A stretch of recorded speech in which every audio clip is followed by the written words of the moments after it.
Hello everyone. Today we are going to study about the MAX232 bidirectional level converter, then serial communication protocols, that is I2C and CAN bus, as well as we are going to see the difference between I2C and CAN bus. So in MAX232 bidirectional level converter, it is the IC used to convert the TTL CMOS logic level to RS232 logic level during serial communication of microcontrollers with PC. Here we can see the pin diagram of MAX232. It is a 16 pin IC. The microcontroller operates at TTL logic level, that is 0 to 5 volt, and serial communication in PC operates on RS232 standard, that is minus 25 volt to plus 25 volt, which is difficult to make a direct connection between them to communicate with each other. So hence MAX232 is required to provide intermediate link, and MAX232 is a dual driver receiver which includes capacitive voltage generator to supply RS232 voltage level from a single 5 volt supply. Here we see the pin descriptions of MAX232. Pin 1 to 6 are used to connect capacitor of value ranges from 1 microfarad to 22 microfarad. Pin number 7 is an output pin connected to receiver pin of PC serial port, which sends data serially at RS232 logic level. Then pin number 8 is an input pin connected to transmitter pin of PC serial port, which receives data serially at RS232 logic level. Then pin number 9 is an output pin connected to receiver pin of microcontroller, which outputs data serially at TTL logic level. Then pin number 10 is an input pin connected to serial transmitter pin of microcontroller, which receives data serially at TTL logic level. So pin number 11 is an input pin connected to serial transmitter pin of microcontroller, which receives the serial data at TTL logic level. Then pin number 12 is an output pin connected to receiver pin of controller, which outputs data serially at TTL logic level. Pin 13 is an input pin connected to transmitter pin of PC serial port, which receives data serially at RS232 logic level. Pin number 14 is an output pin connected to the receiver pin of PC serial port, which outputs data serially at RS232 logic level. Then pin number 15 is a ground, and pin number 16 is for power supply voltage of 5 volt. So MAX 232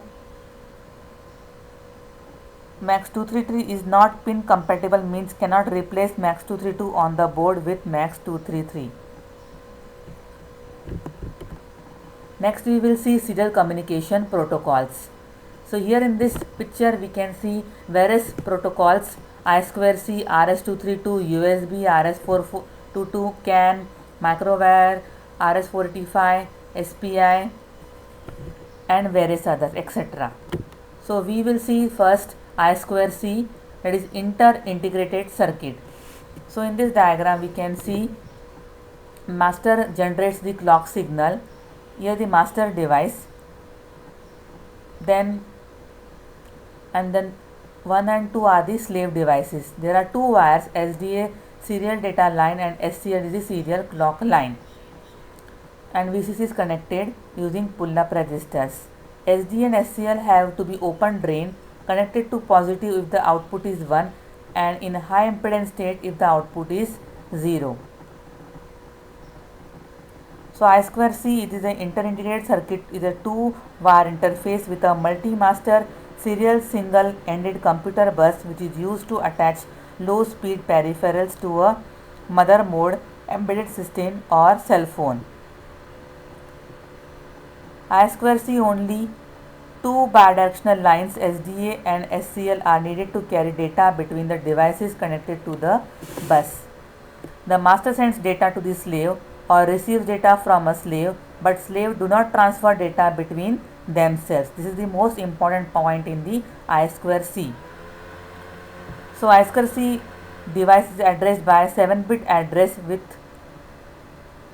16 reserved addresses. So a maximum of 1 to 2 nodes can be communicate on the same bus. I2C device which initiates the communication is called master, which controls the clock signal, and master can address 127 slaves at instance. The device which is addressed by master is called a slave. The clock signals on the I2C bus is always generated master devices, and each master device generates its own clock signals. Here is the frame format of SDA data bits at I2C bus. First we will see start bit S. It is used to start the communication between master and slave.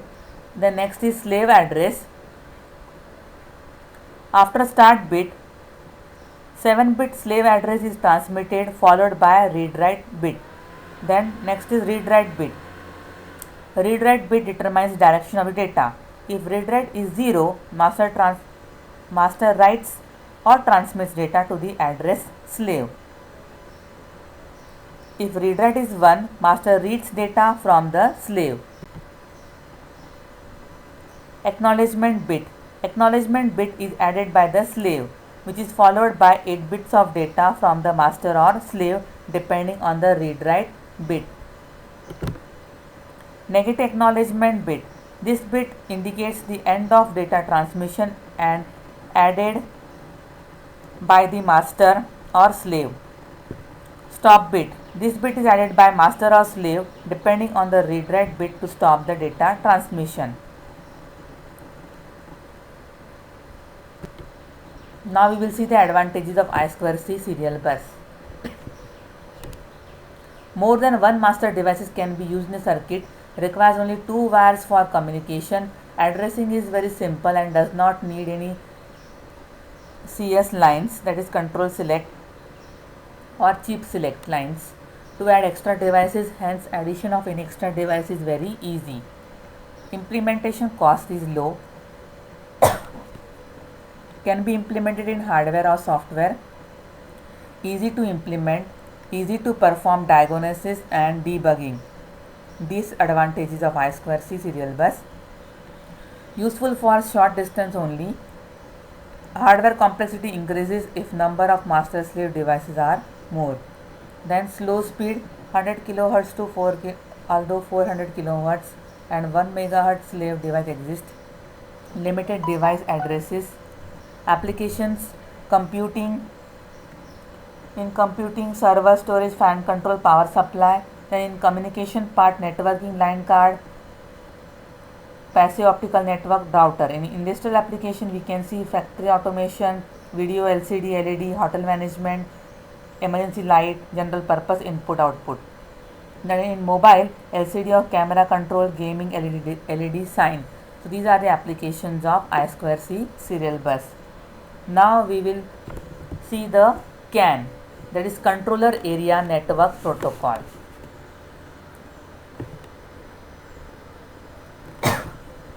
Features of CAN bus. Supports distributed real-time control with high level of security. It also supports error process mechanism and message priority concepts. Then there is advanced network reliability and transmission efficiency in CAN bus. It also supports multi-master capability, which is especially useful for networking intelligent devices, sensors and actuators within a system or subsystem. It supports high-speed communication rate up to 1 megabits per second to 40 feet.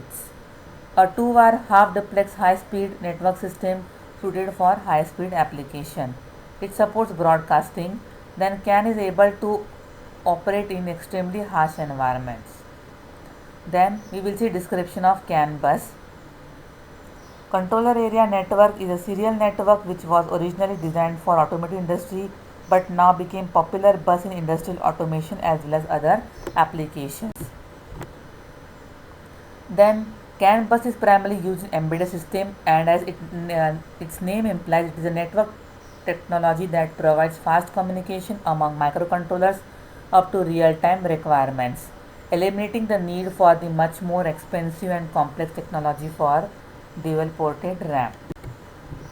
CAN is a 2-wire half-duplex high-speed network system, far superior to conventional serial technologies such as RS-232 to functionality and reliability, and CAN implementations are more cost effective.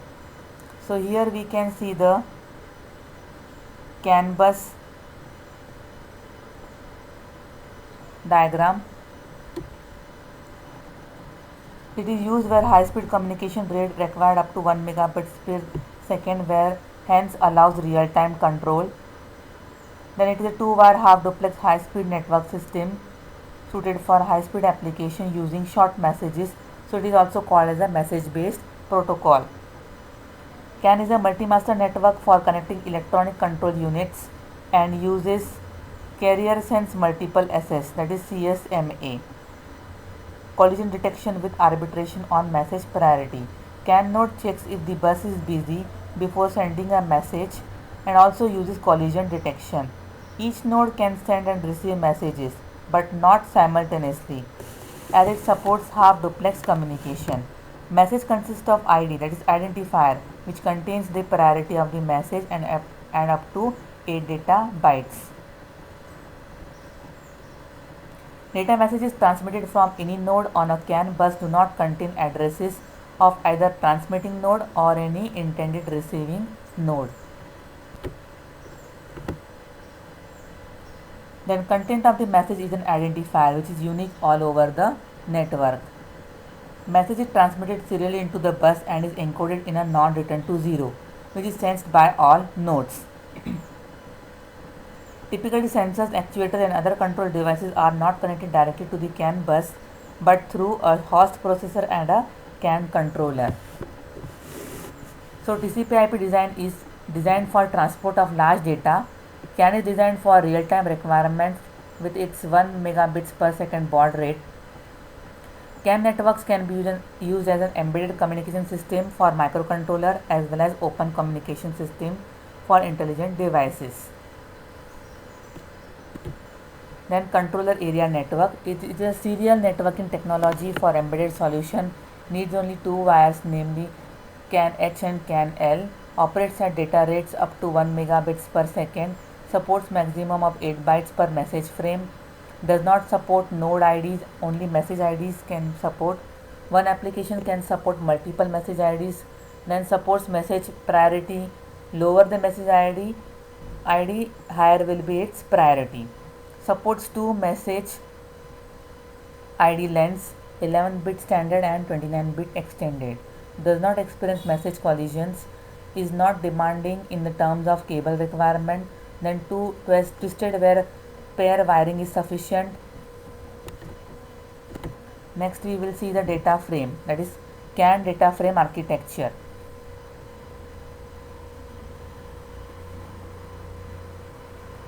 First is the start of frame. Here it is start of frame, it is 1 bit. We can see in the diagram. It denotes the start of frame transmission and identifier which is of 11 bit next to the start of frame. A unique identifier for data which also represent message priority. Next is remote transmission request, that is RTR. It is also 1 bit, dominant for request frame, recessive for data frame. Next is control field which is of 6 bit. First 2 bit are reserved and next 4 bit are used to specify maximum data length is 8 bytes, other values are not used. Next is data field which is of 0 to 8 byte, or you can say 64 bits data to be transmitted. CRC, that is cyclic redundancy check sequence, 15 bit. CRC delimiter 1 bit must be recessive. Acknowledgement slot which is of 1 bit must be recessive. Transmitter sends recessive 1 and any receiver can assert a dominant 0. Acknowledgement delimiter 1 bit acknowledgement slot, that is must be recessive 1. Then after that end of the frame 7 bits, 7 recessive bits, interframe gap which is of 3 bit. So this is the CAN data frame architecture. Then we will see the advantages of CAN bus. Standard bus in distributed network. Single serial bidirectional line to achieve half duplex communication. support multi-master and multicast feature. Maximum data transfer rate is 1 Mbps. Maximum length of 40 meter. These are the advantages. The difference between I2C and CAN bus. In I2C and CAN, it is synchronous communication. In CAN, it is asynchronous communication. In I2C, node oriented. This is the message oriented. In I2C, need slave address for communication. In CAN, do not require node address. In I2C, the speed is 100 kbps, 400 kbps and 3.4 mbps. Communication speed in CAN is 250 kbps to 1 mbps. Then it is less power consumption. Here it is more power consumption. The maximum length in I2C is 1 kilometer. Here it is 40 meter. Then used in automotive industry. In CAN, it is used on circuit board for communication between two IC. Then here it is the 7 number of field. Then here it is the 8 number of field, including 7 bits of frame and 3 bits of inter frame gap. Then in I2C, it is 7 bit or 10 bit address, but in CAN it is 11 bit for addressing. So this is the explanation of I2C and CAN bus, which are the serial communication protocols, as well as we have seen the MAX232 IC. Thank you.